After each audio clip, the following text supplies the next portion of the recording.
Sorry, I was muted. Welcome to the Sabby Sab Show on Revolutionary Blackout Network. I'm your host, Sabrina Salvati. Interesting stories to discuss today. I want to go ahead and bring up the thumbnail here.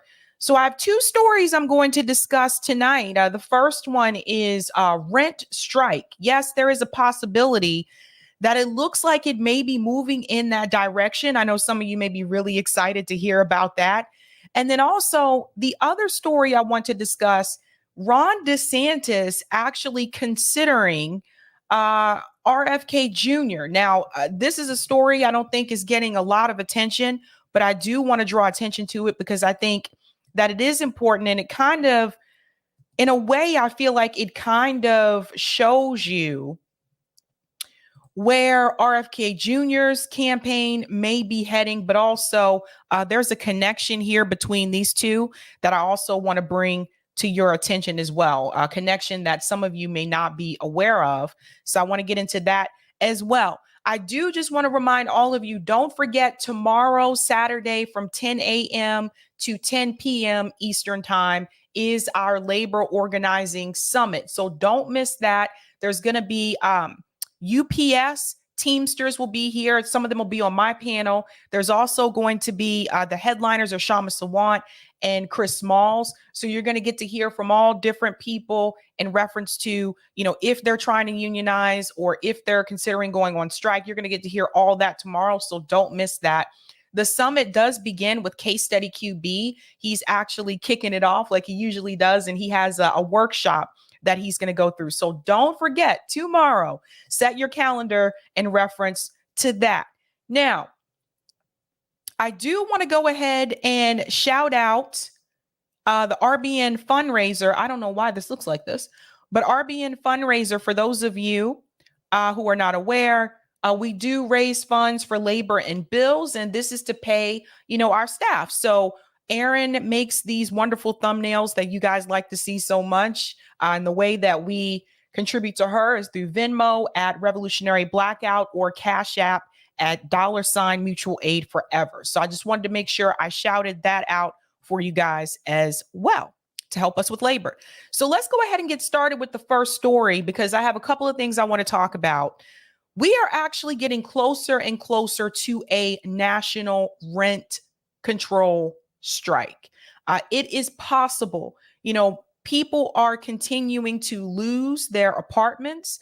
People have been kicked out of their homes because they can't afford to pay these mortgages, to pay for their rent.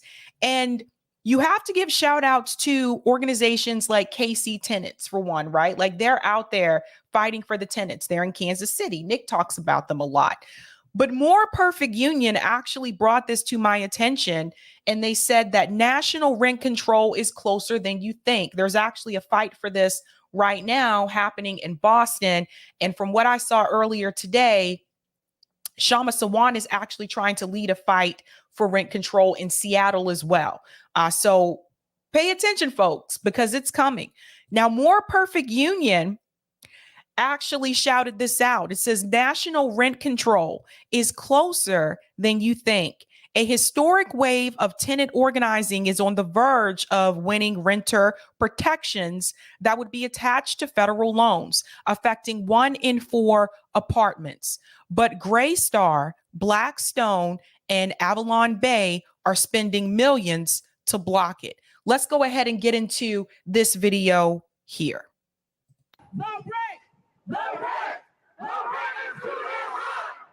The housing market is a catastrophe. Record rental prices across the United States. And something's got to give.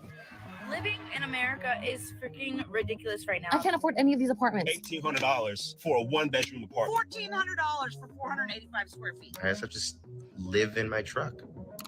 Over a third of Americans are renters, and if you're in that category, you probably don't need to be told that the rental market is out of control. The question is, can anything actually be done about it? A historic wave of tenant organizing, unlike anything we've seen in decades, has found one answer: national rent control. The tenant movement is absolutely within striking distance of rent regulation at the national level. But it's not just tenants who are organized. This is also a story about how some of America's biggest landlords, banks, and private equity firms are hiding behind innocent sounding front groups, all while pooling their money to keep your rent high.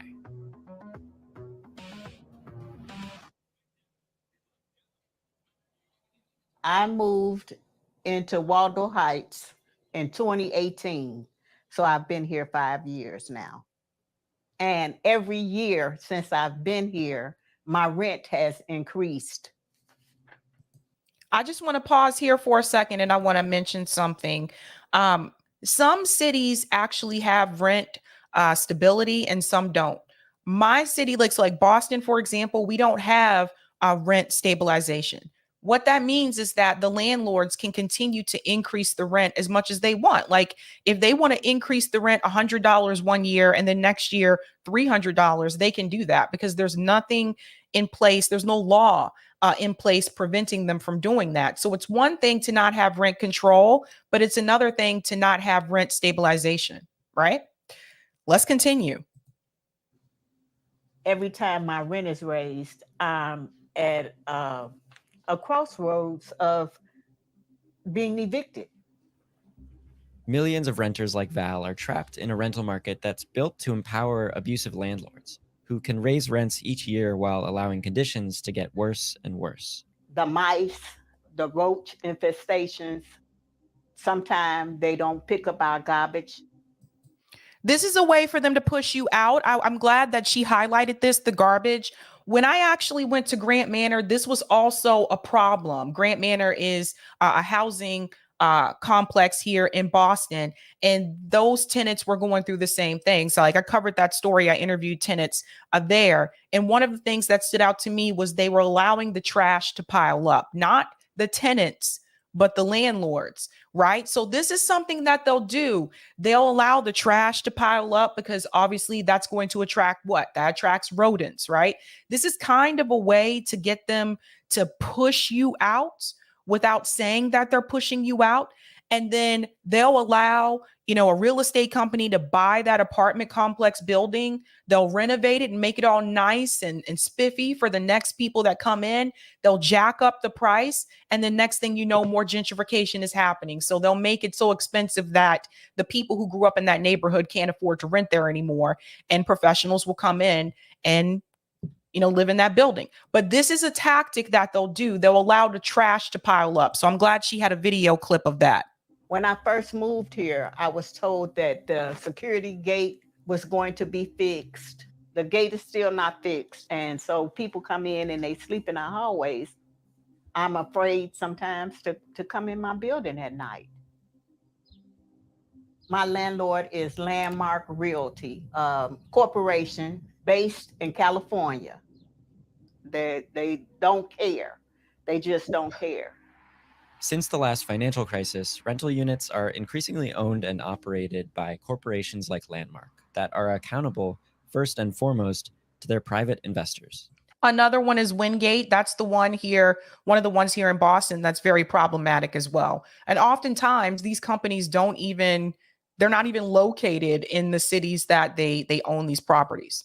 For tenants like Val, legal protections against abusive landlords are often limited. But she discovered one powerful way to fight back.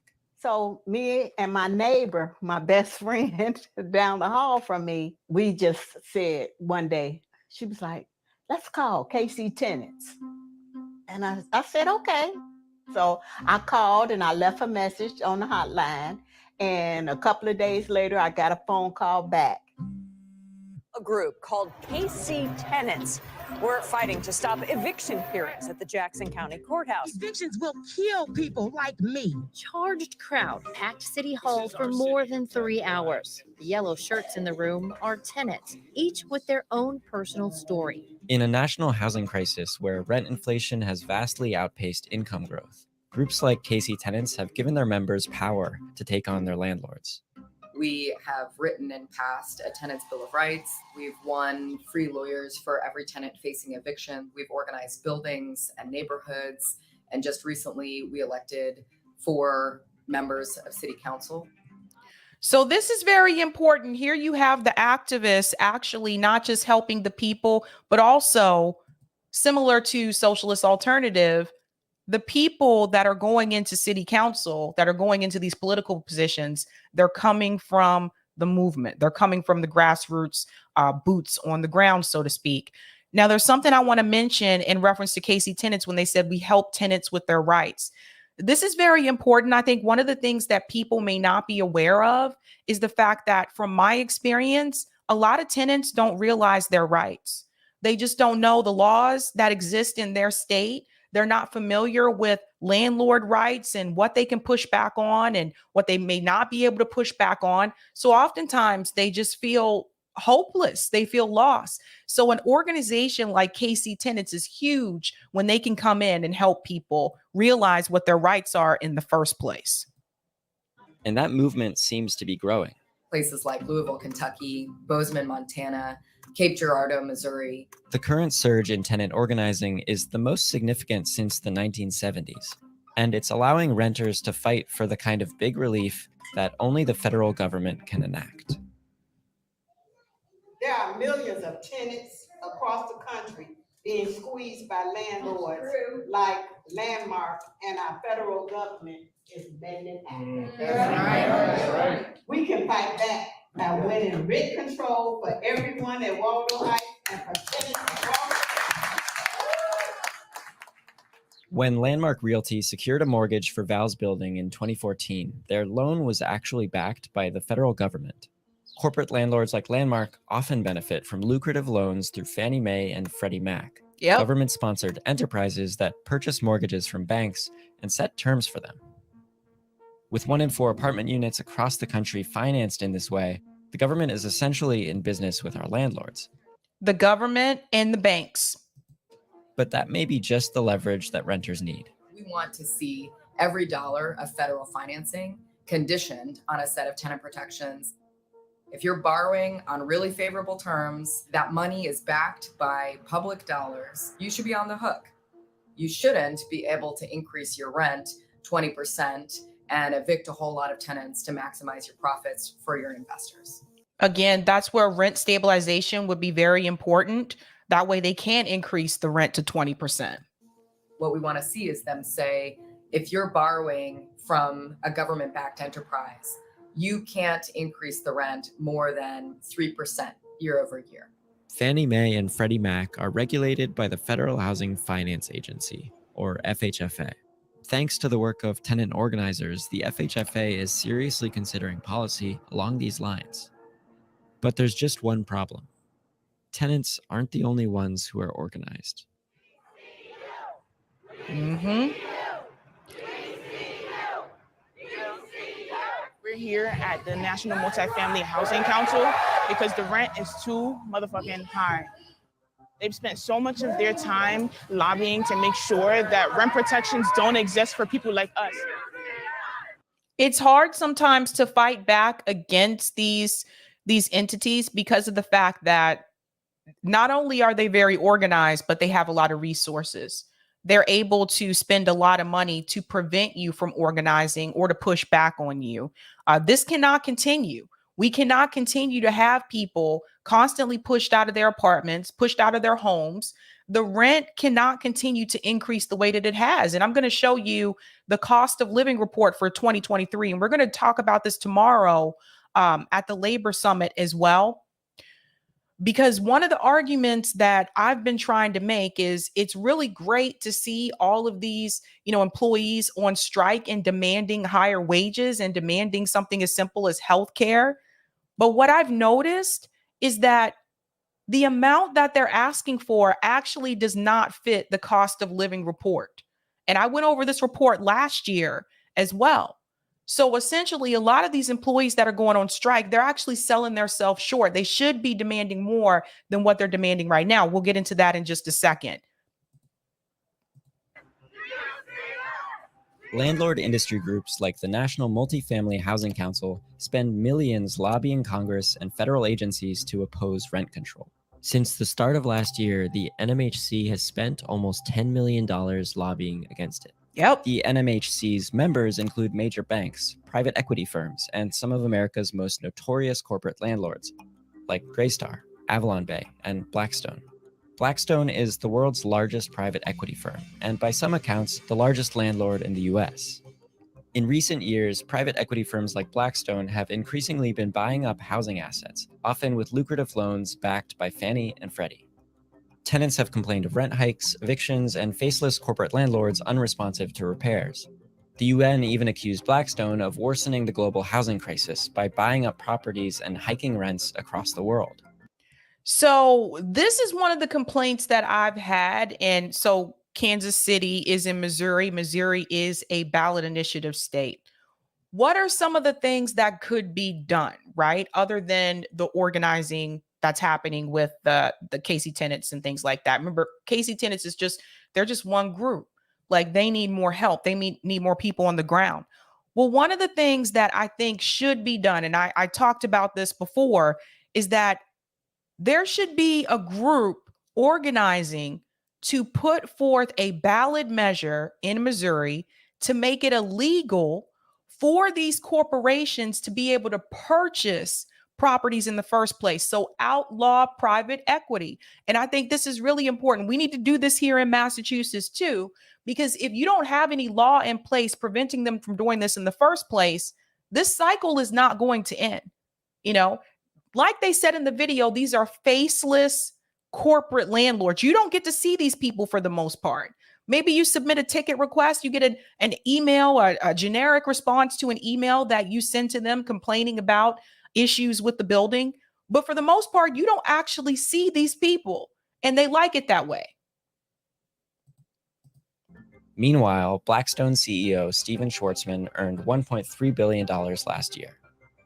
For private equity firms like Blackstone, membership in lobbying groups is a way to protect their profits against threats like the current push for rent control. Notice they said private equity. See, that's what these groups are. You have to outlaw private equity from being able to own residential buildings. A 2023 lobbying disclosure shows the NMHC has been lobbying the Biden administration against rent control and the FHFA's oversight of Fannie Mae and Freddie Mac. And it's not hard to guess what their lobbyists are saying in those meetings. Y'all, we just had a team of people go into the NMHC offices. We did a meeting with their government affairs director. Cindy told us this is just a problem of housing supply. That's a common argument from industry lobbyists, that if rent control limits developers' potential for profit, they just won't build as much housing. So I want to go ahead and debunk the shortage of housing myth, right? I hear a lot of people make this talking point. There is no shortage of housing. What we have is we have housing that seems to be more available to people who can afford to live there. Because when you have private equity owning these buildings, they continue to increase the rent. They continue to drive up the cost. So it's not so much that they don't have the housing. It's more so that they don't have enough housing for people that working class people and poor people can actually afford to live in. That's the problem. We saw something similar to this in 2008 after the housing crisis, where companies like BlackRock bought these homes that were foreclosed. They renovated those homes. They increased the price. And that's part of the reason why you can't afford to buy a single family home. But this idea that we don't have enough homes, there's plenty of homes. There's plenty of homes. There's vacant buildings. They just don't price it so that you can live there. And that's the problem. So you have to get the corporate powers out. There's no question we need to build way more housing. And there are vigorous debates among housing advocates about how to do that through policies like zoning reform and public financing. But all of those proposals would take years to have an impact on rents. And the fact remains, renters need relief now. Time will tell if the federal government sides with tenants or corporate landlords like Blackstone. But the fact that these tenants have gotten this far is itself historic, and a sign that those of us who are renters may have more power than we think. I agree. And again, like I said, I think it's only a matter of time before there is a national rent strike. I mean, what are they going to do? They can't kick everybody out. Think about it. Now, I want to make the connection here with the cost of living report from 2023, because I think this is the piece that a lot of people need to see, especially when people tell me that, well, people just need to get better jobs. There's plenty of jobs out there and they can afford to pay the rent. Really? Let's see what the National Low Income Housing Coalition Out of Reach, the cost of housing report says for 2023. And I think I'll share this in the chat with you guys too, so that you can look at this on your own and you can look at your own state and see what you should, actually make to be able to live there. Now, I want to make this just a little bit bigger. Whee! There we go. 2023. So let's just go to the map. How much do you need to earn to afford a modest apartment in your state? Now, I want to show you something. All of the states that are dark blue, those are the higher cost, right? The highest. Then it goes to the Carolina blue, and then it goes to the light blue. If you pay attention to this map, you will notice when people make the argument, it's only the blue states that have this issue. Notice you'll see some of these red states that also have this issue. So let's start off with a state like Texas.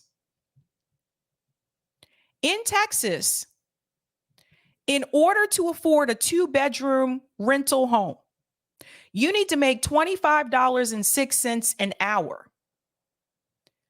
If you make minimum wage, you will need to work 138 hours a week. You guys see the problem? Who in their right mind can work 138 hours a week? And if you want to see more info, you can just click on it here. And I just want to show you what it looks like. Texas. You'll see the minimum wage in Texas is $7.25 an hour.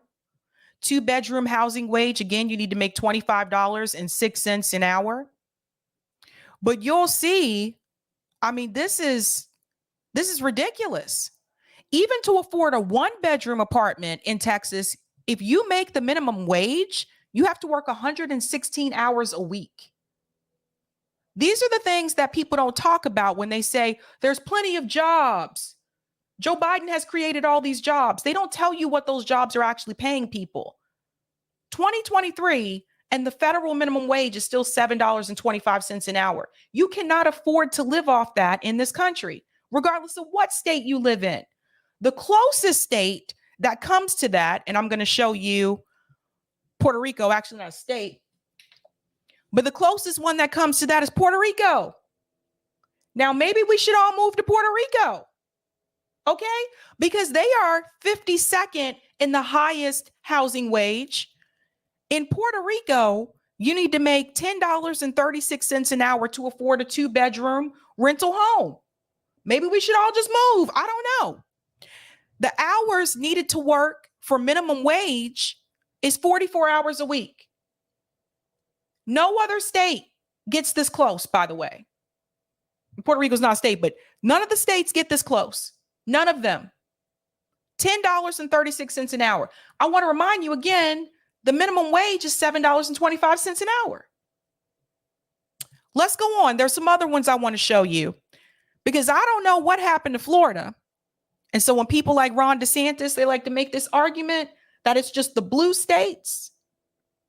Florida is a red state. All the people telling you that Florida is a swing state, miss me with all that BS. Florida is a red state that has a couple of blue spots. Now, in Florida, Florida is the 11th highest housing wage in this country. In Florida, you need to make $30.59 an hour to afford a 2-bedroom rental. If you make the minimum wage, you have to work 111 hours a week. Now, my question is this. What the hell happened to Florida? Wasn't Florida the state that so many people from the Northeast would move to because it was more affordable? What happened to Florida? You see, when people move to these states that are less expensive, an influx of people come, those states are not as affordable anymore. That's why when people say just move south, the problem is going to continue. It's going to follow you. Let's look at another one. For all the people who are on strike right now in California. Now, the hotel workers are on strike in California. The actors are on strike, so are the writers. In California, which is number one for the highest housing wage, you need to earn $42.25 an hour to afford a 2-bedroom rental. If you're making minimum wage, you have to work 109 hours a week. So the hotel workers who are on strike right now in California, they're asking for a $5 raise. They're making between $20 an hour and $25 an hour. Even if they are making $25 an hour and they get that $5 raise, that's $30 an hour. They're still way below what they need to make in California to be able to afford a 2-bedroom home. This is for the whole state. This is not just for Los Angeles. You guys see the problem? This is why we're moving closer towards having some type of a rental strike. I want to show you some other ones too. Colorado, for some reason, I don't know what happened here. But all of a sudden, Colorado is 8th highest housing wage. You need to make $32.13 an hour in Colorado to afford a 2-bedroom rental. You have to work 94 hours a week if you make minimum wage in Colorado. So I don't know what happened there. Right? Let's go on to another one. I want to go to one that people may not think. I was actually kind of surprised by this one. Georgia. Even in Georgia, you need to make $24.75 an hour to afford a 2-bedroom apartment. If you make minimum wage in Georgia, you have to work 137 hours a week. Guys, again, that whole fight for 15, that's nothing. That's nothing. That's why I said maybe we could move to Puerto Rico. But other than that, most of these states, you'll see that 15. No. Now let's go to another red state, Alaska. Even in Alaska, you need to make $26.32 an hour to afford a 2-bedroom rental. You need to work 97 hours a week if you make minimum wage. That's a red state, Ron DeSantis. That's a red state, Donald Trump. You see what I'm saying? These are the things they're not showing you.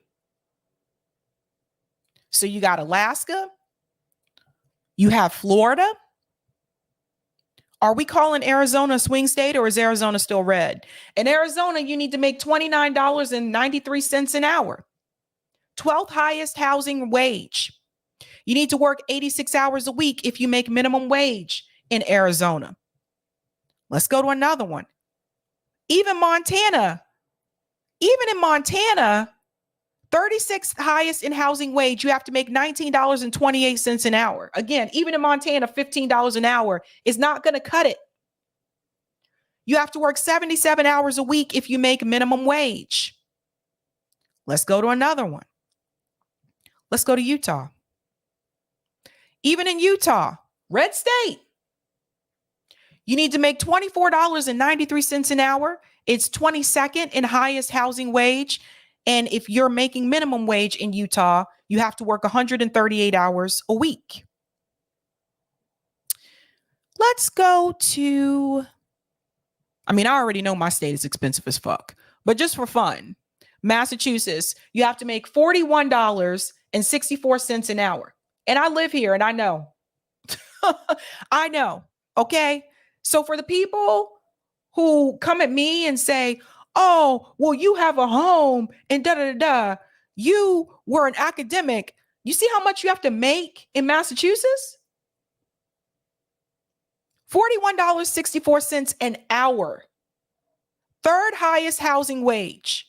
If you make minimum wage here, you have to work 111 hours a week. If we click on more info, we'll dive into this one. The minimum wage in Massachusetts is $15. That fight for 15 isn't going to do you much here. I want to show you one thing here as well. If you scroll down Another thing that they'll show you, along with housing wages, like this is crazy. Annual income needed to afford if you a 0-bedroom, which is a studio. So if you want to have a studio apartment in Massachusetts, you have to make at least $64,000 a year. I know people here making like $40,000 a year. This is why everybody has roommates. If you want a 1-bedroom apartment, this is insane, guys. A 1-bedroom apartment, you need to make at least $70,000 a year. To get that 2-bedroom apartment that you want, you need to make $86,000 a year. This is crazy. This is not sustainable. But as you can see from the map, it's not just Massachusetts. It's not just New York, which we all know that's New Jersey. New Jersey's up there too. But it's not just New York. It's not just Massachusetts. It's not just California. This is happening all across the country. And it is a problem. Missouri, which is in the video, you need to make $18.54 an hour. 41st highest housing wage. If you're making minimum wage, you have to work 62 hours a week. Let's look at Missouri and we'll wrap up here. If we scroll down, the minimum wage in Missouri is $12 an hour. So it's just, again, they're not even at the 15.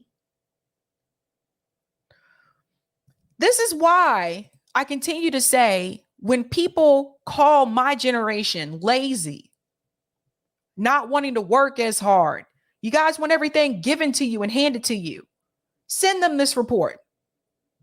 I'll put it in the chat too so you guys can look at it on your own. Because you can download this report, you can download the PDF.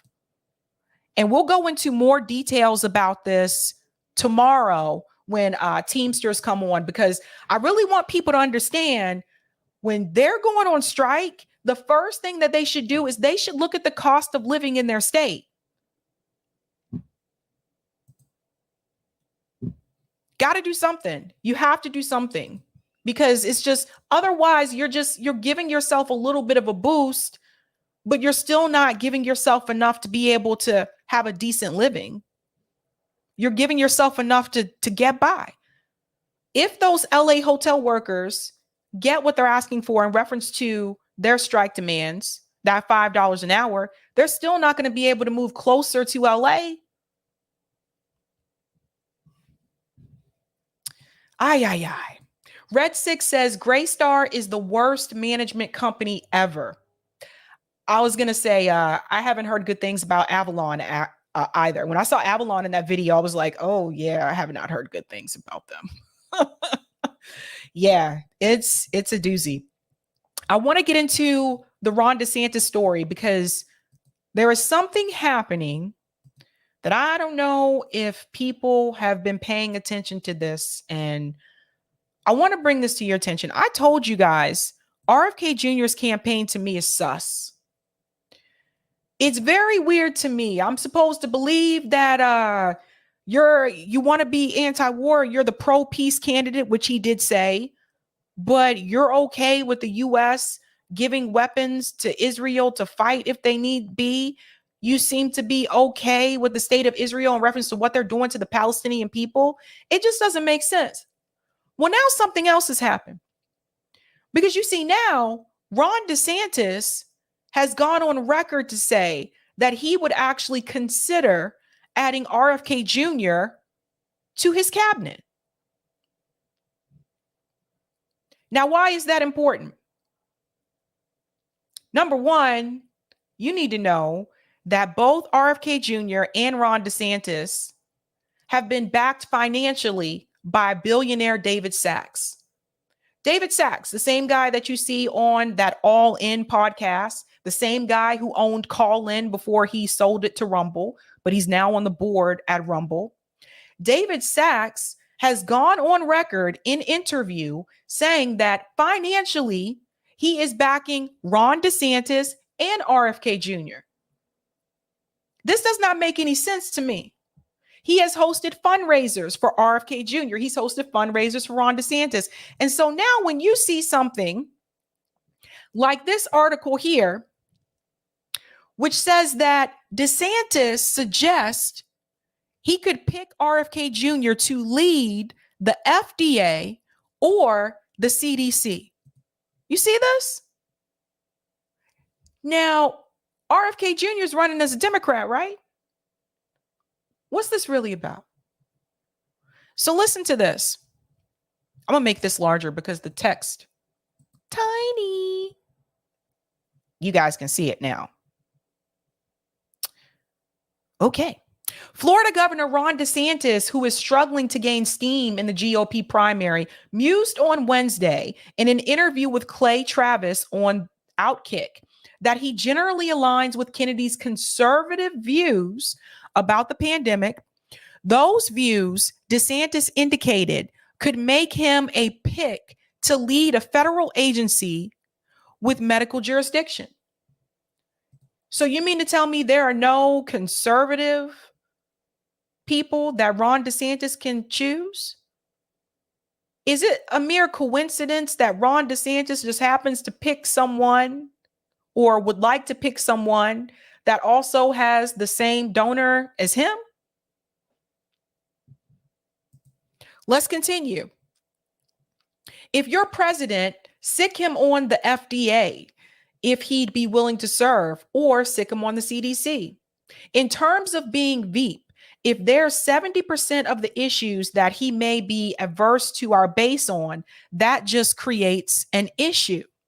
Kennedy, who remains a long shot for the Democratic presidential nomination, has aired contentious views over, we're not going to say that here, having questioned their effectiveness, etc. Let me go skip down to this part here. It wasn't long before DeSantis' remarks were slammed by one of his Republican opponents. Former Vice President Mike Pence on Wednesday evening called out DeSantis on the social media platform X, formerly known as Twitter, though it wasn't RFK Jr.'s questionable rhetoric the former head of the White House task force took issue with. He said, "When I am president, I will only consider pro-life Americans to lead FDA, CDC, or HHS," is what Mike Pence said in his post. To be clear, pro-abortion Democrats like RFK Jr. would not even make this list. DeSantis' comments fit into the governor's ongoing criticism of the federal bureaucracy, which has described over recent years as being too woke and corrupted. DeSantis has pledged to abolish several government agencies and departments if elected president, including the IRS and the Department of Education. I don't buy this for one bit. I don't believe Ron DeSantis, and I don't believe RFK Jr. I don't think either one of them are going to actually try to do this. I think they're saying the things that actually feed into their base, that their base want to hear. They know there's an appetite for this right now. And so that's why they're saying these things. Conservatives like Ron DeSantis have railed against health-related agencies in particular, animating fervor over related lockdowns. As Florida governor, DeSantis has waged a verbal and legal war against the CDC and the FDA, two agencies with broad jurisdiction health matters that he was especially targeted during the pandemic. Now, for him to consider someone like RFK Jr., I want you to see his foreign policy takes, because this does not make any sense. So he had an interview recently with Jake Tapper, and I want to get to the part here where he talks about foreign policy, because to me, this just does not make any sense. Let me, 1 second. I hate, YouTube is weird with this thing. Okay, here we go. Now stay there. Okay. Let's get into this part of the discussion, because this is where he's going to talk about foreign policy. Now, he wants to add someone like RFK Jr. to his cabinet. They don't even agree when it comes to foreign policy. So listen to this. So let's turn to foreign policy, because obviously that goes hand in hand with military policy in many ways. As a congressman in 2015, you strongly backed arming Ukraine after Russia invaded and seized Crimea. As a presidential candidate, you've said that the conflict is not a vital national interest. So As president, what will your policy be? Will you want to stop arming Ukraine? Will you stop financial support for Ukraine? So first, a vital national interest to me means we would potentially send troops there. And I don't think anybody wants to see troops in Ukraine. And I would believe that in 2015 as well. It's more of a secondary or tertiary interest. So my policy is going to be very simple. Our number one threat to our country is from China in terms of foreign threat. We also have a threat of being able to not secure our own border. Tens of thousands of people are dying every year because the cartels are running fentanyl. So you got to be strong at home if you want to be strong abroad. We are going to approach the world instead of Europe being the focus like it has been since World War II. And it was understandable why it would be after World War II. NATO, stopping the Soviets, I get it. But now the Asia Pacific really needs to be to our generation what Europe was to the post-World War II generation. And so what we're doing is how much hard power can we marshal as much as possible to deter China? I think we're in a situation now with how weak we've been that we are going towards maybe having a conflict with China. Let me pause here for a second. You see, this is one of those examples where when people say, oh, Republicans, they are anti-war. And I always say, like, no, just because someone disagrees with this conflict with Russia and Ukraine doesn't mean they disagree with the conflict with another country like China. All you have to do is replace Ukraine with China, and there you go. So I want to explain something to you and make this very clear. Ron DeSantis here is pivoting. First and foremost, when he was asked about foreign policy, he started to pivot towards immigration. He started to talk about the border, not focusing specifically on the question at hand. Then he wants to bring in the China issue. The point that I'm trying to make to you is this. Ron DeSantis is not anti-war. He is not anti-imperialist. I don't understand why Ron DeSantis would even consider putting someone like RFK Jr. to be a part of his cabinet, other than the fact that they are both funded by billionaire David Sachs. RFK Jr. is a capitalist. For all these people who continue to tell me, oh, he's anti-establishment. No, he's a capitalist. He may not like the way that capitalism has become today, but that hasn't stopped him from hanging out with billionaires, taking money from billionaires. He is not, anti-capitalist. And so here you have Ron DeSantis. And so another thing I want to point out, and we talked about this on Call-In. If you pay very close attention here, you notice that RFK Jr. has not been on any show that has a left audience. Let me explain what I mean by that. Just because a host is left doesn't mean their audience is left. He was on Russell Brand. He was on Glenn Greenwald. But the audience, the majority is conservative. He was on Rising. He was on Breaking Points. But the majority of the audience is conservative. Why haven't you seen RFK Jr. on the Gray Zone? Max has invited him multiple times, publicly as well. Why haven't you seen RFK Jr. on Katie Halper's show? Why doesn't RFK Jr. want to talk to any Jewish people that disagree with him and his position in reference to Israel and Palestine? Have you noticed this? Why haven't you seen him on Bad Faith? I'm just naming the big ones. Forget about me. Forget about RBN for a minute. I'm just naming the big platforms that everybody would go on to. Think about that. Have you seen him on Crystal, Kyle and Friends?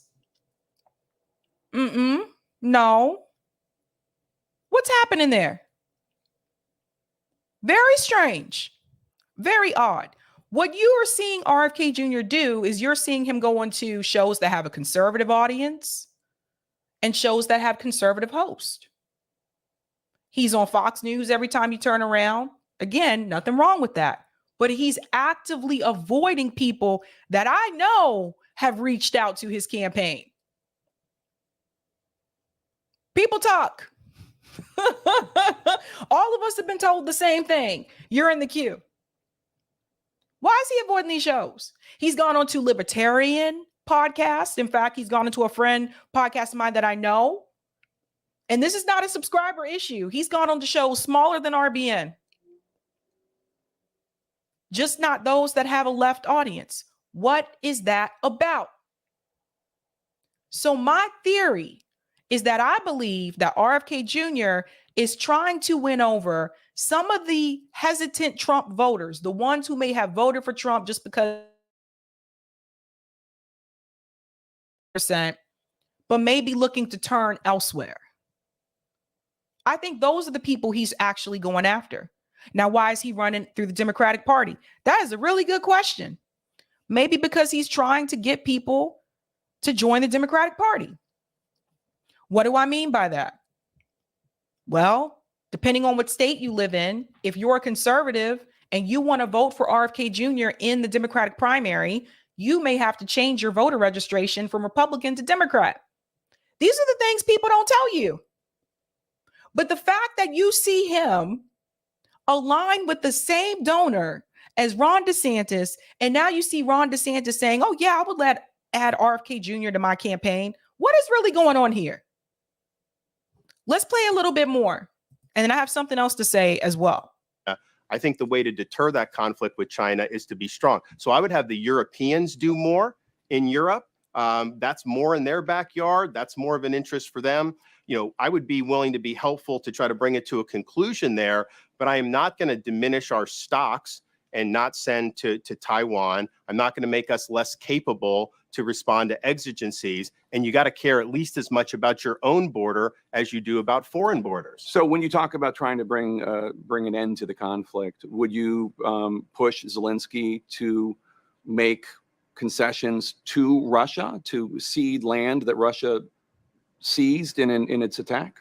So what I would say is what the goal should be a sustainable, enduring peace in Europe, but that one that does not reward aggression. And there's going to be different levers that you're going to be able to pull. We will pull some levers against Russia. We're going to be much more aggressive on energy and export, because I think that's been Putin's lifeline. I want the Europeans dependent on the United States for that, not him. We're also going to This is the part that doesn't make any sense to me. He says he wants the Europeans to be dependent on the United States when it comes to exports, but when it comes to conflict, he wants them to be on their own and deal with their own backyard.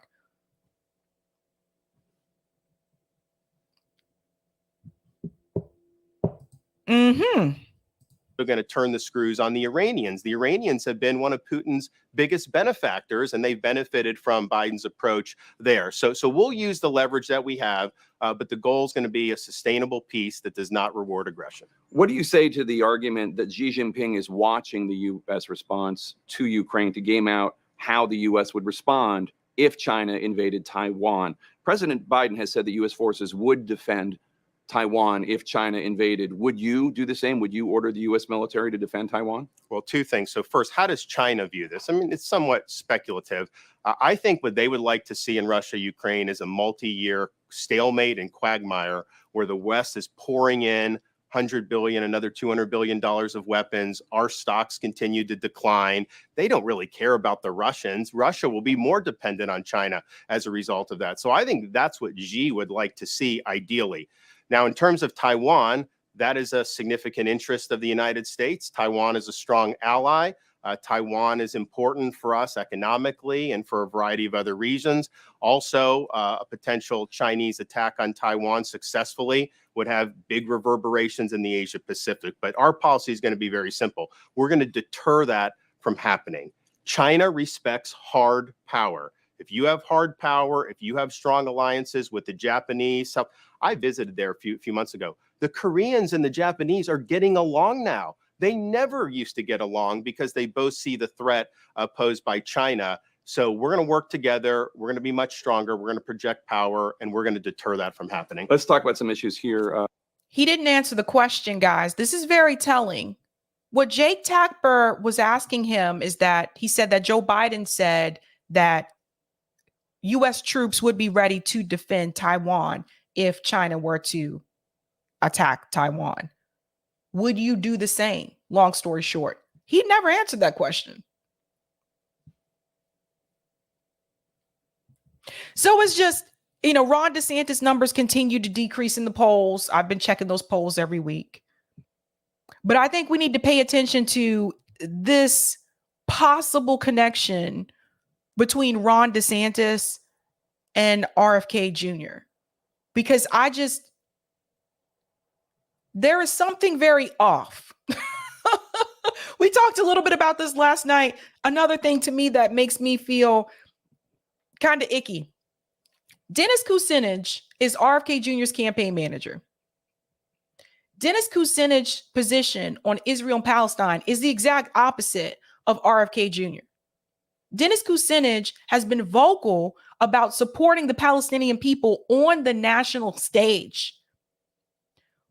Why then is Dennis Kucinich campaign manager for someone like RFK Jr., who has such that strong position when it comes to the state of Israel and seems to have no empathy or compassion for the Palestinian people?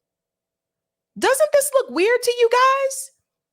This don't seem strange. Like this doesn't make any sense. He wants to tell you, RFK Jr. wants to tell you that he's going to reform or try to dismantle the CIA. We're supposed to trust that he can do all that, or he's going to have the audacity to do that. And he can't even speak up in reference to the Palestinian people being dragged out of their homes when his campaign manager has publicly stated and backed the Palestinian people's fight.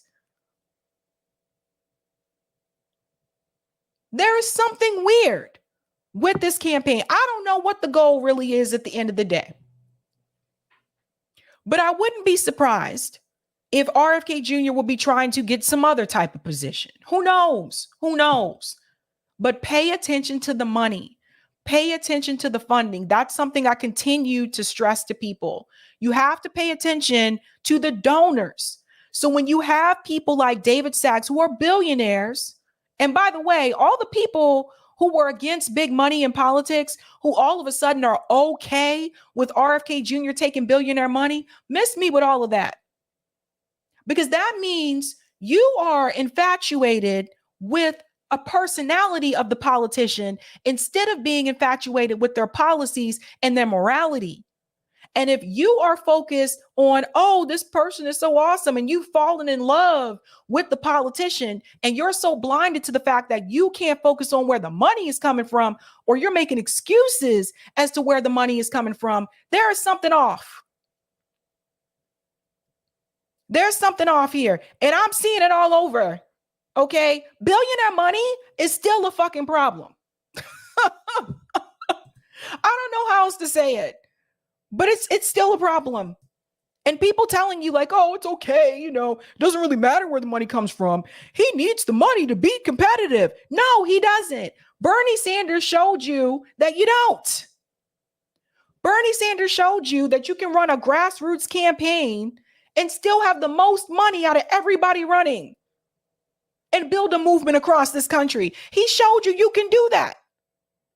So all the people making excuses from where the money is coming from, let me show you the guy I'm talking about, David Sachs. Let me show you where that money coming from. Hold up. Because I knew this guy was sus. Let me pull this up here.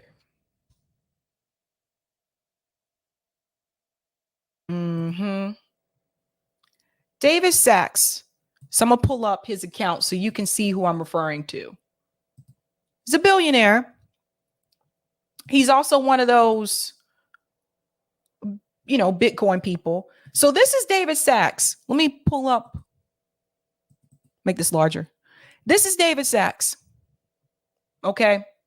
You'll see him sometimes in these Twitter spaces with Elon Musk. Like a couple minutes ago, I saw him in a Twitter space with Elon Musk and Vivek, right?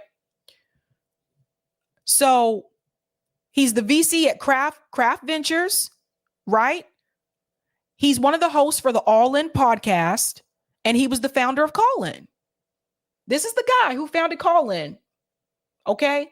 He's a billionaire, another San Francisco billionaire. And this is who RFK Jr. and Ron DeSantis are getting some of their money from. Billionaire money. And more people need to call this out. Now I'm going to say another thing too. I've noticed these Twitter spaces that Elon Musk is hosting for these candidates. Why is this not being offered to all the candidates? Why is it only candidates that seem to be on the right? Twitter Space was with Ron DeSantis, right? There was a Twitter Space with earlier today, or actually it might be still going on, Vivek. Okay.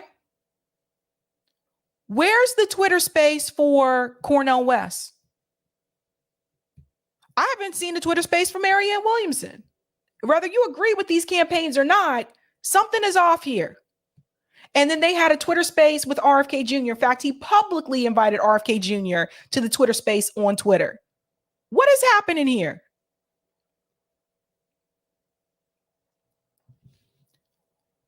This guy and Elon Musk. Let me see. Is that Twitter Space still here? Let me see. I don't know if they show it now. I can't see it on call. Hold on. Sometimes you can't see it on the desktop. I don't know. Well, damn. Just in, U.S. sends $345 million in weapons to Taiwan. What do you see? You see what's happening? All this money going out the door. Anyhow, I can't see Twitter Spaces on here for some reason. I don't know why. Like on mobile, it's like up at the top and you can see who's doing the Twitter Space. But anyway, that guy and Elon Musk, they're propping up like these Bitcoin people. They're propping up those candidates and ignoring everybody else. What the hell is going on?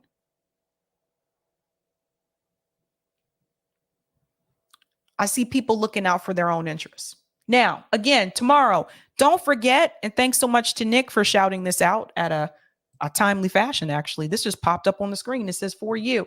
Tomorrow, big day, guys. Do not forget RBN Labor Summit, headlining by Shama Sawant and Chris Smalls. Also, Dr. Jill Stein will be here.